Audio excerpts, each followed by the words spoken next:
पंतप्रधान नरेंद्र मोदी यांचा 28 फेब्रुवारी रोजी यवतमाळमध्ये संभाव्य दौरा जो आहे तो आयोजित करण्यात आलेला आहे। त्या अनुषंगाने पाहिलं तर शहरापासून काही अंतरावर असलेल्या भारी या गावालगत ज्या ठिकाणी भारी विमानतळ यवतमाळचं आहे त्या ठिकाणी एका विस्तीर्ण परिसरामध्ये या सभेचं जे आहे ते आयोजन या ठिकाणी करण्यात आलेलं आहे।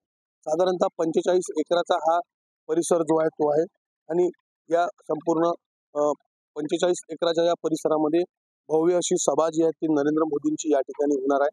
आपण पाहू शकतो कशा पद्धतीनं या ठिकाणी या जागेचं सपाटीकरण जे आहे ते करण्यात येत आहे। सार्वजनिक बांधकाम विभागाचे अधिकारी, त्यासोबतच आरटीओ विभागाचे अधिकारी, पोलीस अधिकारी, डॉग स्क्वॉडच्या मदतीनं संपूर्ण जागेचं जे आहे ती पाहणी या ठिकाणी करण्यात आली आणि मोदींच्या सभेसाठी ही जागा जी आहे ती निश्चित केल्याचं जे आहे ते समजते आहे।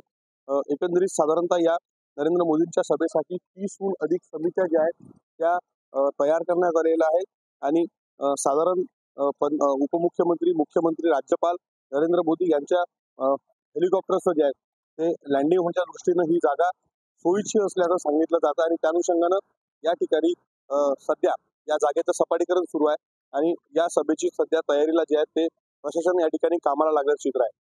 विवेक कावंडे, टीव्ही 9 मराठी, यवतमाळ।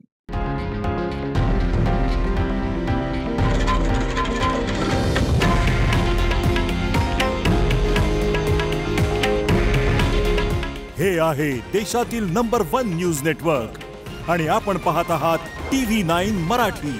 काळजी तुमची, हित महाराष्ट्राचं।